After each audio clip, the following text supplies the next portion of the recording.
Olá, meu nome é João Paulo, sou assistente social do CREAS, Centro de Referência Especializado em Assistência Social do município de Eldorado.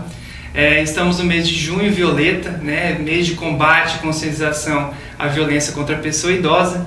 E hoje a gente vai bater um papo muito legal aqui sobre a violência contra o idoso, sobre as causas de violência, o maior índice de violência que tem no município. E para a gente entrar nessa conversa, a gente trouxe aqui a Lidiane Priori, que é assistente social da saúde, para a gente estar conversando um pouquinho sobre esse assunto. Lidiane, seja bem-vinda, muito obrigado por estar participando aqui. Obrigada a vocês pelo convite, é uma satisfação muito grande poder participar desse podcast com um assunto tão importante para a gente estar falando um pouquinho, sobre o que é essa questão da violência contra o idoso. E você aí de casa, sabe quais são os tipos de violência que tem contra a pessoa idosa? São vários tipos de violência, a gente vai mencionar alguns aqui para você de casa que não sabe, não tem conhecimento, para estar um pouquinho ciente do que é a violência contra a pessoa idosa, o que é importante a sociedade saber, quais são os níveis de violência que tem no município, o que mais acontece aqui no município de Eldorado. E para destacar, a gente tem alguns tipos de violência, que é a violência física, a negligência, o abandono da pessoa idosa, a violência psicológica, a violência econômica e financeira. E assim, Lidiane, você que trabalha na saúde, que tem um pouquinho mais de acesso à pessoa idosa no nome do atendimento, o que você mais percebe no município com relação a esses tipos de violência, em especial a negligência e o abandono nesse momento? Então, João, eu acho que é importante a gente destacar um pouquinho que assim, ao longo do tempo a gente vem percebendo que a sociedade vem envelhecendo, Exatamente. E a gente vê que as políticas públicas, a sociedade, até as famílias, a gente ainda não está preparado para essa sociedade mais envelhecida, A gente tem políticas públicas excelentes para a criança, para a natalidade, para a juventude, mas a questão do idoso, ela começou a ser uma preocupação, a ser pensada há muito pouco tempo. Porque até então as pessoas, infelizmente, vinham a óbito, não se vivia muito essa fase do idoso, após os 65 anos. Então, a gente começou o Estado, a sociedade começou a pensar políticas para essa faixa etária há muito pouco tempo. E obviamente que a questão da violência, da negligência começou a surgir também, as pessoas entenderem o que é violência, o que é negligência, há pouco tempo também. Quando a gente fala, violência, seja a faixa etária que for, a primeira coisa que vem na nossa cabeça é a questão de apanhar, de bater, de violência física mesmo. Mas, por incrível que pareça, João, assim, quando a gente se fala da violência contra o idoso, o que mais se identifica aqui no nosso município, eu principalmente na saúde atendo muito idoso, e aí eu fiz uma pesquisa rápida, isso é a nível de Brasil também, não é só aqui no nosso município, que é meio que um padrão, é a questão da negligência mesmo, do abandono. Ela é a violência que mais aparece nas estatísticas e é a que eu mais identifico nos meus atendimentos também. Porque a negligência até então ela não é muito além, vai além da violência, assim, de você bater, beliscar, empurrar, é o cuidado, Isso. Os filhos ou os responsáveis que estão lá assistindo a pessoa idosa e acompanhá-la, nos exames médicos, nas consultas, inclusive até na regulação de saúde, para receber orientação quanto ao uso de medicação, Então, assim, no CREAS, a gente também percebe que a violência, a negligência, é algo estatístico que está assim, elevado com relação aos outros tipos de violência. Com relação aos cuidados mesmo do idoso, a alimentação dele, os cuidados de higiene, os cuidados em casa, a mobilidade, a acessibilidade aos locais. Então, isso é algo que tem pesado muito aqui no município, Assim, João, o que eu percebo, assim, o que é a negligência? A negligência é a omissão dos direitos do idoso, seja ela praticada pelo familiar ou pela sociedade e até mesmo pelo Estado. Até a política pública, até as instituições praticam esse tipo de violência, E ela é difícil de identificar, porque ela não deixa marca, geralmente. Às vezes, quando você fala de violência, você procura o quê? Um machucado, uma mancha roxa. Exatamente. E a negligência, você precisa ter um olhar mais atento para ela. Eu vou te falar a minha experiência lá na saúde. O que eu sinto em relação aos atendimentos dos idosos? A primeira coisa, a falta de acompanhamento, a falta de preocupação da família. Porque, assim, o idoso, qual que é o perfil do idoso que sofre o tipo de negligência? Geralmente, na maioria dos casos, é aquele idoso que precisa de cuidados mais intensivos, que é isso que você estava falando, a questão de cuidado com a alimentação, de cuidado com a higiene, do contato com as atividades ali, o que precisa ali de ajuda no dia a dia. Aí às vezes as pessoas vão ouvir a gente falar e vai pensar assim, é aquele idoso acamado, né? É aquele idoso que não pode fazer nada. E não é bem assim. As pessoas, as famílias principalmente, eles têm que entender que muitas vezes o idoso, ele vai na regulação sozinho, ele vai no posto de saúde sozinho, mas ele precisa de um acompanhante. Porque eu vou te falar a minha experiência. Eu atendo idoso, eles têm muita dificuldade de compreensão. O médico vai explicar uma coisa, ele não entende, ele fica confuso com os medicamentos, ele fica confuso com as orientações que você passa. E aí o que acontece? Esse idoso vai e volta lá e não consegue dar andamento no tratamento, não tem um efeito positivo, porque ele está sozinho. Porque ele não tem uma pessoa que acompanhe ele. E assim, quase que diariamente eu atendo idosos nessa situação. E aí eu sempre falo assim, você tem filho? Você tem um parente? Tenho. Então você me passa o telefone que eu vou pedir para alguém te acompanhar, porque esse idoso fica muito perdido. É muito difícil muitas vezes para ele. Às vezes a gente vê, às vezes a família vê o idoso e pensa assim, não, ele vai no mercado, ele vai no médico, ele faz as coisas dele sozinho. Mas quando você parte para orientação, eles têm muita dificuldade, né? É difícil para ele compreender, eu tenho que tomar esse remédio tal hora, eu tenho que ir no médico, eu tenho que pegar esse papel, eu tenho que trazer aqui para assistente social, e isso prejudica demais o atendimento do idoso. Inclusive o coloca em risco, né? Até porque se ele tem uma orientação de uma prescrição médica, né, com várias medicações, e não tem ninguém para auxiliar no uso da medicação, pode ser que ele até tome a mais, né? Isso. Ou deixe de tomar, colocando a saúde dele em risco e deixar desestabilizado. Porque geralmente o idoso não toma só um remédio, né? Ele toma aí 5, 6, 7 remédios, né?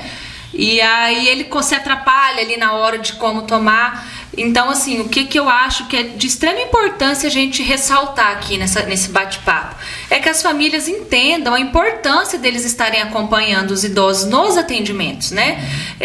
De entender, de separar a medicação para o idoso. Isso aqui o senhor vai tomar de manhã, isso aqui você vai tomar à tarde, isso aqui você vai tomar à noite.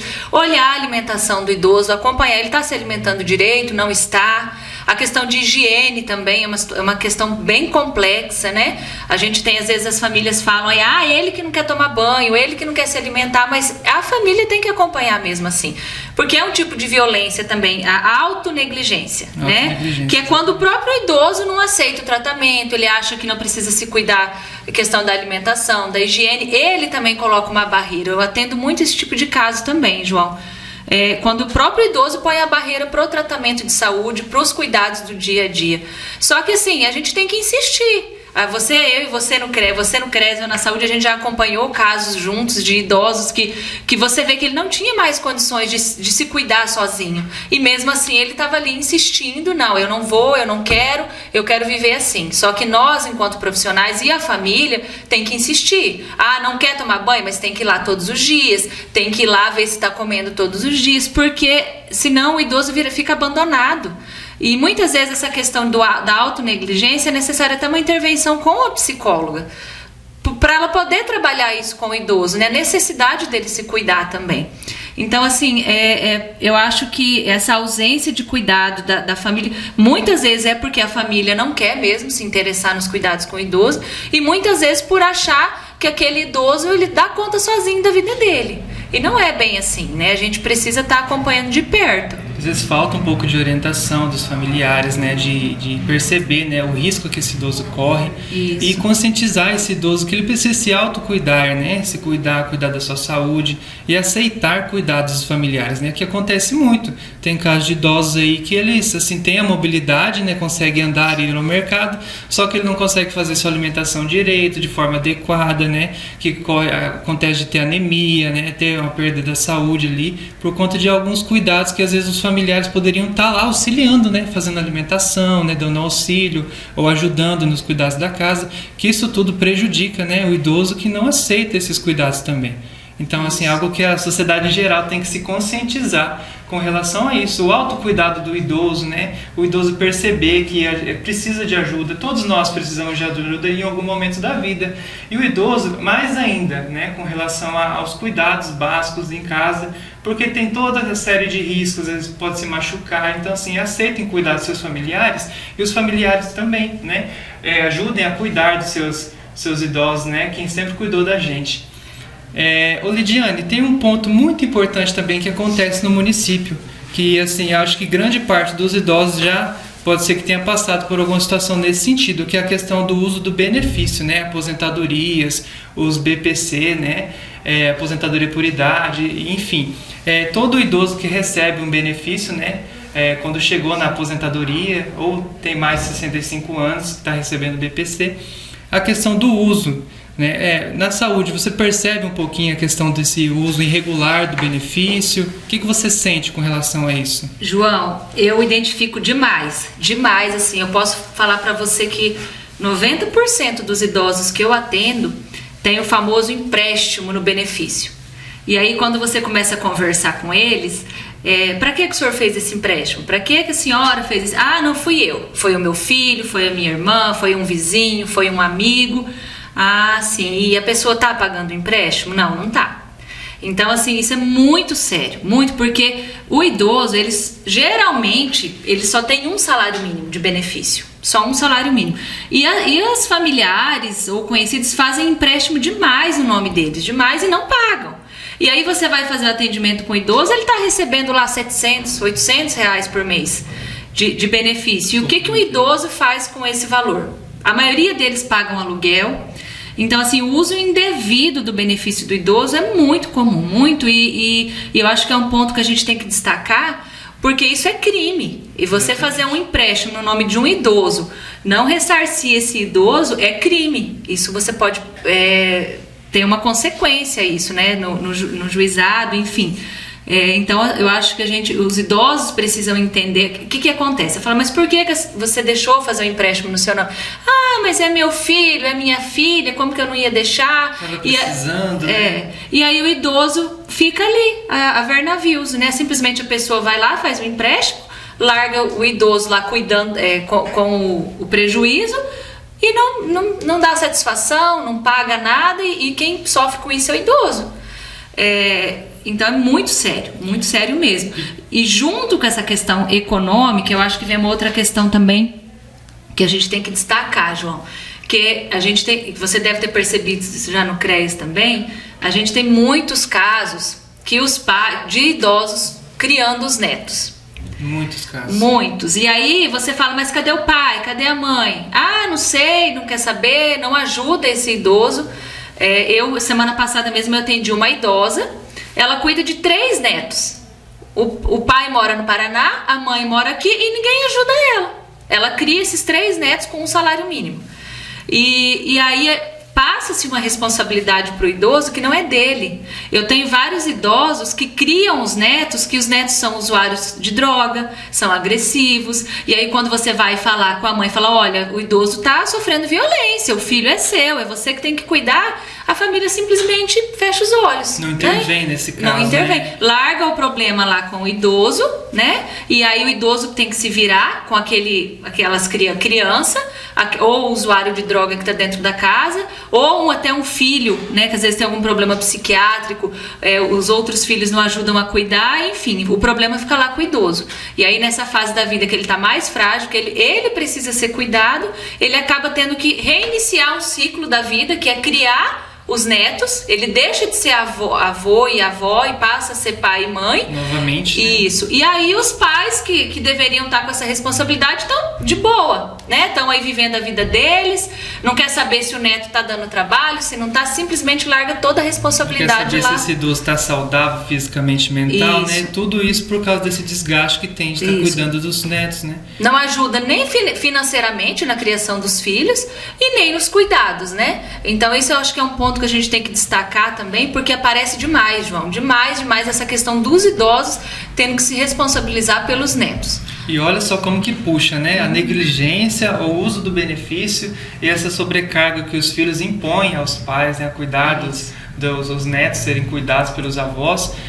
Isso tudo é uma forma de violência, né? Algo assim que pesa, porque desde lá o idoso deixa de cuidar de si para cuidar dos netos, ele deixa de usar o seu benefício para um gasto pessoal, para desfrutar da aposentadoria, para cuidar dos netos. E os filhos também não ajudam esse idoso, não se preocupam com a saúde dele, não se preocupam em dar um valor em dinheiro para esse idoso, para cuidar desses netos também, comprometendo totalmente a renda dele. E isso também gera empréstimo, né? Gera empréstimo que ele não vai pagar aquele valor X que ele pegou no banco, ele vai pagar o triplo, até mais às vezes, por causa dos juros.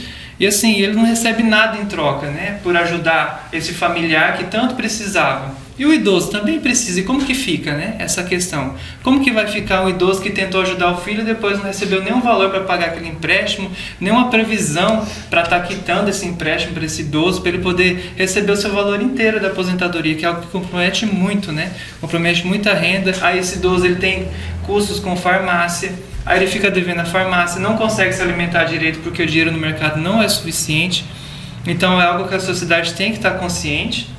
Tem que estar consciente com relação a esse tipo de violência, né, que é a questão patrimonial, comprometer a renda do idoso, ajudá-lo a continuar a sua vida, aproveitar, desfrutar disso para poder seguir em frente, né? Seguir em frente sem um peso com aquela questão de vou curtir a aposentadoria apenas. Não ficar sobrecarregado, voltar todo aquele ciclo de cuidados que ele estava vivendo antes, né? Pra você ter ideia, essa idosa que eu atendi semana passada, ela fez empréstimo no banco para comprar roupa para os 3 netos, porque simplesmente deixaram os netos lá. Ela falou, eles nem roupa para vestir não tinha dinheiro para comprar, e ela teve que fazer um empréstimo no banco para fazer compra de roupa para os idosos. Então olha a situação que chega, né? Vai pagar lá em 72 parcelas essas roupas que não vai nem existir mais quando terminar de pagar. Exatamente. E olha só. E é isso que você falou, uma coisa vai puxando a outra, porque daí fez esse empréstimo, automaticamente vai ter que cortar de algum lugar, geralmente é da alimentação ou dos medicamentos, porque às vezes o remédio que o idoso toma não é fornecido pelo SUS e muitas vezes ele não sabe buscar o auxílio na Secretaria de Saúde e ele fica lá sem o tratamento e sem a má alimentação, e isso vai puxando um problema, vai puxando o outro, né? Certo. E eu acho importante também, João, a gente frisar a questão de que tudo isso é crime e que existe uma lei que pune esse tipo de situação. Tem o Estatuto do Idoso, né, que é uma lei especial que trata das questões dos crimes contra o idoso, desde violência patrimonial, a violência física, psicológica, né? Então, lá essa lei ela traz vários tipos de violência e a punição por isso, né? Você reter cartão de idoso, reter documentações, não deixar o idoso sair de casa. Então, isso tudo é tipo de violência que o Ministério Público também atua juntamente com o CRES, com a saúde, para estar fiscalizando e punindo, né, esses violadores de direito à questão da vida do idoso, da sua mobilidade, da sua qualidade de vida em geral, né? E quais são os canais de denúncia que a gente tem hoje em dia, né, Lidiane? A gente tem vários canais de denúncia, tem alguns do Disque 100, né, que é um canal de denúncia anônimo, que o idoso pode estar denunciando, o vizinho pode estar denunciando algum tipo de abuso e violência contra o idoso. A gente tem o CREAS para estar denunciando, tem a Polícia Civil, a Polícia Militar, tem o Ministério Público, que também é um órgão investigativo e também recebe denúncias. Então, assim, é algo que a sociedade tem que estar em mente, que é crime e que deve denunciar e não acatar esse tipo de situação a um idoso, que deve ter uma qualidade de vida, assim, ideal, né, para a sua idade, para a terceira idade, tranquila, sem estresse, sem preocupações, que é algo que aumenta a demanda na saúde justamente por isso, né? O desgaste emocional desse idoso, desgaste físico, por conta de todo esse tipo de violência que ele vem sofrendo, né? Um puxando o outro. E assim, João, falando mais uma vez da importância, porque geralmente o idoso não denuncia. Porque quase sempre quem está praticando a violência é um filho ou um parente muito próximo.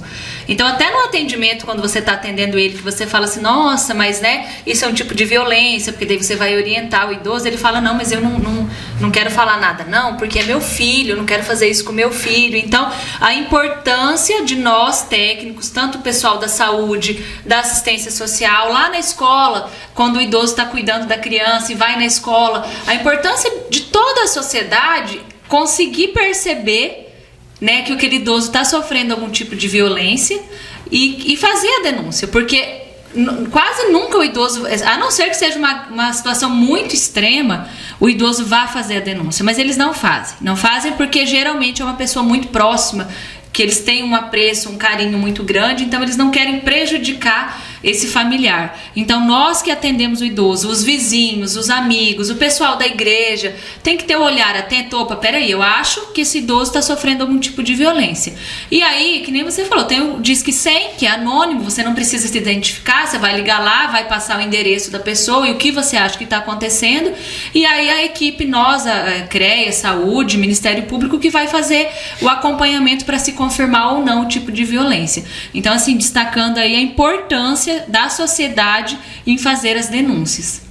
Não aceitar, né? Não aceitar. O idoso também tem um olhar diferente de que o que ele está sofrendo não é algo correto, é algo que está prejudicando a sua saúde, a sua vida financeira, prejudicando em casa, porque ele está sofrendo violência e às vezes não quer denunciar. Então, assim, fazer um esforço, né, de olhar com outros olhos o que a pessoa está passando, né, e ver que aquilo não é certo. Então, denunciar, né? Denunciar Isso. é a palavra. Isso que o Junho Violeta traz pra gente, né? Esse trabalho de conscientizar e lutar contra a violência contra o idoso. Lidiane, eu quero agradecer por ter participado, é um prazer imenso ter a Saúde em parceria com o CREAS, a gente sempre está junto aqui trabalhando, isso é muito importante, a gente está passando isso para a sociedade em geral, uma forma de prevenir determinados crimes e violência contra o idoso, e a quem está sofrendo crimes, denunciar, encorajar-se para denunciar, para não passar mais por isso e se libertar desse ciclo vicioso que é a violência contra o idoso. Obrigada a vocês. Eu fico muito satisfeita de participar, porque é um tema que a gente, né, João, nós como assistentes sociais, a gente vê todos os dias praticamente. Então, ter esse espaço para falar desse assunto, para que as pessoas entendam, né, o que é esse problema, que é muito maior, ele existe na nossa cidade, ele está aí presente no nosso vizinho, num familiar. Então a gente precisa falar sobre esse assunto, e nada melhor do que o dia 15 de junho, que é o dia mundial para isso, né? Exatamente. Mas muito obrigada mesmo por ter me convidado para participar.